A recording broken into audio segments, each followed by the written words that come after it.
Oi, gente, bem-vindos a mais um vídeo. No vídeo de hoje eu vou contar pra vocês um pouquinho da minha história mais profundamente, de como eu vim parar na gringa. Eu já expliquei um pouquinho no vídeo que eu postei quarta-feira, mas não é um vídeo assim detalhado, então hoje realmente eu vou contar toda a história de como eu vim parar na gringa. E daí seguirá uma sequência de alguns vídeos, se vocês quiserem, de como eu aprendi os idiomas que eu aprendi. Então, beleza, lá pra 2004, meu pai decidiu que a vida no Brasil não tava muito boa, e não tava mesmo, que queria dar uma vida melhor pra gente, enfim. E aí ele decidiu que ia sair do Brasil. A ideia inicial era ir para os Estados Unidos, mas 20 anos atrás, brasileiro ir para os Estados Unidos era claramente o desejo do sonho americano, então era bem difícil. Meu pai não tinha boas condições financeiras, então ele não conseguiu visto diretamente. E ele decidiu, então, vir para a Europa, né? Com o meu padrinho. Daí eles compraram passagem para a Bélgica e foram com a cara e a coragem. Chegando lá, eles trabalhavam no que tinha, construção era o forte na época, e trabalhavam bastante, mas era um trabalho que às vezes tinha, às vezes não tinha, enfim. E aí, não era uma coisa muito segura, assim, né? Então, como ele tinha que mandar dinheiro pra gente no Brasil e tudo mais, a minha mãe trabalhava bastante também lá, mas não era suficiente. Enfim, aquela realidade do brasileiro que vocês conhecem bem. E então ele veio pra cá e na Bélgica um dia no supermercado, tá meio ventando muito hoje, mas eu espero que a isolação do carro seja boa o suficiente pra não atrapalhar o vídeo. Enfim, justamente, exatamente como quarta-feira, não vou editar o vídeo, tá? Então vai ser o vídeo tal qual. Então, um dia no supermercado, eles estavam conversando e tal, e aí escutaram um brasileiro falar, o brasileiro escutou eles, enfim, sei que começou ali uma conversa, e aí, no fim, meu padrinho falou, passar em casa pra gente ver se a gente tomar uma cerveja, vir trocar uma ideia. E aí, meu pai, ele comenta que até falou, puxa, a gente acabou de conhecer o cara, já vai chamar assim pra ir pra casa e tal, mas enfim. E no fim das histórias, esse cara conhecia um outro brasileiro que trabalhava com cavalo, trabalha até hoje, inclusive, e tava procurando uma pessoa para cuidar dos cavalos, e não achava. E aí meu pai tava sem trabalho, eu falei, vou arriscar. Então meu pai, com 30 e alguma coisa, quase 40 anos, começou uma nova profissão. Ele era vendedor no Brasil, muito bom vendedor, inclusive. E aí ele começou uma nova profissão, que é cuidar de cavalos, e é o que ele faz até hoje. E aí ele foi trabalhar com esse brasileiro, e trabalhou um tempo, e acabaram vindo para o sul da Espanha, uma competição muito famosa que tem a nível mundial. Eu não sei se já faz 30 anos ou 20 anos essa competição. Enfim, é uma competição muito famosa aqui no sul da Espanha. E, gente, o clima aqui é maravilhoso, porque a gente tá sempre aí entre 15 e 35 graus durante o ano todo, né? No verão faz mais calor e no inverno faz mais frio. Dias esporádicos desce para 5 graus e tal, mas não é aquela coisa que faz muito frio igual na Bélgica, que é chuva, neve e sol um mês no ano. Então, ele viu que ele gostava desse clima e tal, e decidiu ficar por aqui. Então, ele encontrou um trabalho, mudou pra cá e falou, poxa, agora eu quero trazer minha família, né? Porque ele já tava um tempo aqui sozinho. E aí, ele decidiu trazer a gente. E aí, a gente veio. Com um mês a gente tá aqui, a minha mãe não deu muito certo com a patroa, que meu pai trabalhava nas cocheiras e ela trabalhava na casa. Então ela começou a ver algumas atitudes, alguns comportamentos dessa patroa que ela não gostou muito. Tipo, nos cocheiras ela falava, mas meu pai, né, o seu jacaré é o cara melhor do mundo e tal. E aí na casa ela meio que se contradizia. E aí minha mãe não foi gostando dessa atitude, é uma pessoa muito honesta, muito sincera. E falou, olha, eu não fico mais aqui, a gente tem que ir embora. Coincidentemente, tinha passado um ano e era a mesma época da competição que tinha feito meu pai vir inicialmente, fazia 2 anos. E aí, o que aconteceu? A gente pegou tudo que a gente tinha no carro, em casa, colocou no carro e veio pra essa competição aqui em Cádiz. E aí, meu pai conseguiu um outro trabalho, só que esse trabalho era na França. E aí,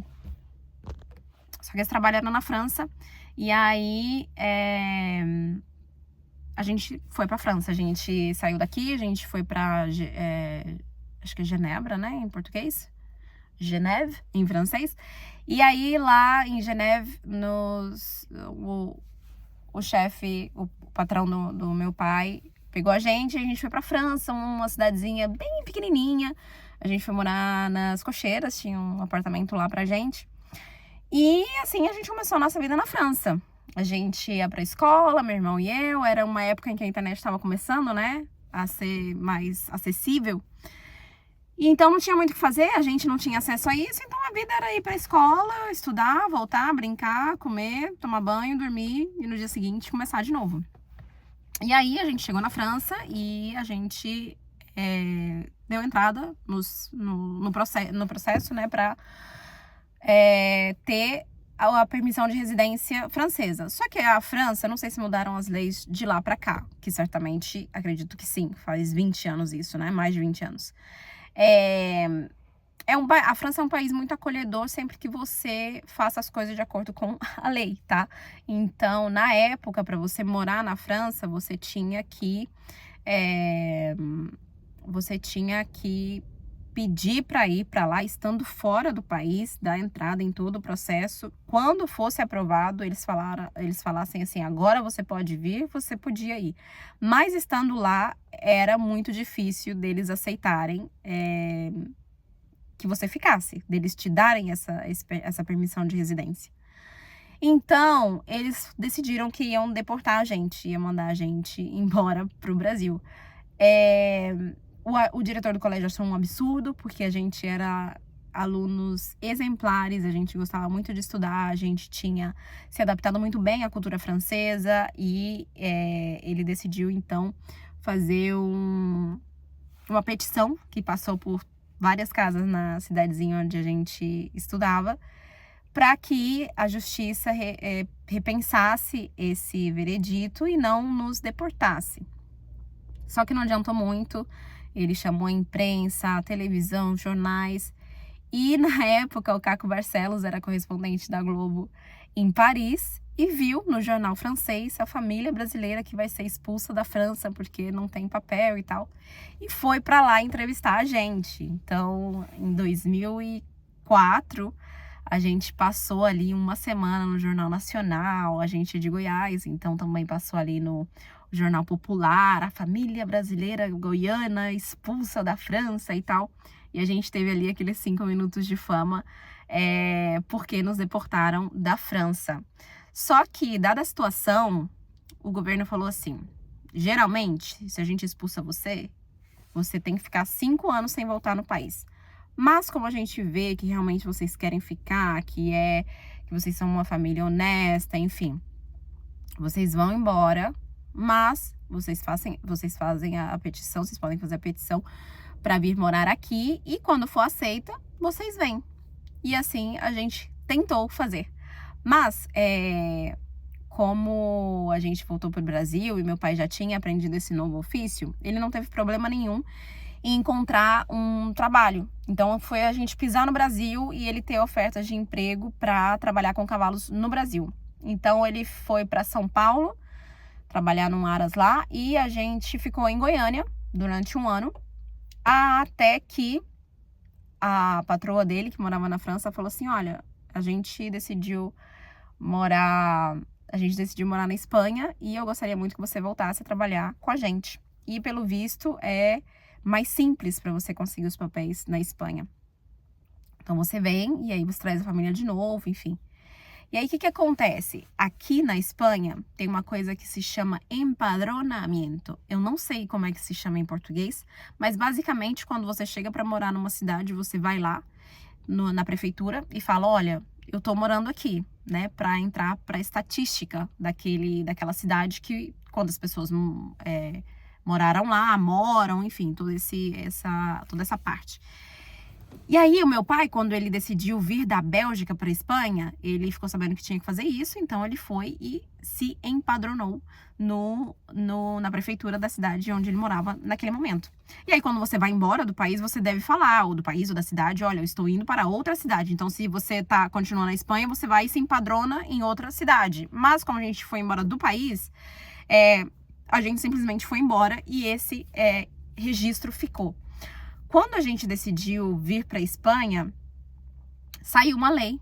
Deus é maravilhoso, né, gente? Saiu uma lei naquele ano que se você tivesse na Espanha há 3 ou 5 anos, não sei, acho que 3 anos ou 2, não sei exatamente a quantidade de tempo, e conseguisse provar e não tivesse feito nada fora da lei, enfim, tivesse vivido de forma correta, você poderia dar entrada para ter a permissão de residência. Então, mesmo a gente tendo estado fora, na França e depois no Brasil, como ele não tinha ido lá falar que ele já não estava aqui, ele pegou esse papel que comprovou que ele tinha morado aqui 3 anos, ou os anos que fosse, geralmente, realmente eu não lembro, gente. Mas enfim, ele deu entrada, foi aceito, ele pediu o agrupamento familiar, foi aceito, e assim foi como a gente veio. Quando a minha mãe falou que a gente ia morar aqui, eu fiquei muito feliz e eu falava, ai, eu vou mudar pra Europa. Gente, eu sempre fui muito metida, tá? Vou mudar pra Europa e não sei o quê. E meu irmão ficou meio, né, ele tinha 15 anos, auge da adolescência. Ai, mas eu vou deixar meus amigos, enfim. Mas meus pais, no fundo, sabiam que era a melhor decisão pra nós, em vários aspectos, não só no financeiro, mas também no cultural. E realmente foi assim. Graças a isso, hoje eu sou poliglota, enfim. Que a gente veio, foi aceito e daí a gente mudou pra cá todo mundo e nunca mais a gente foi embora daqui.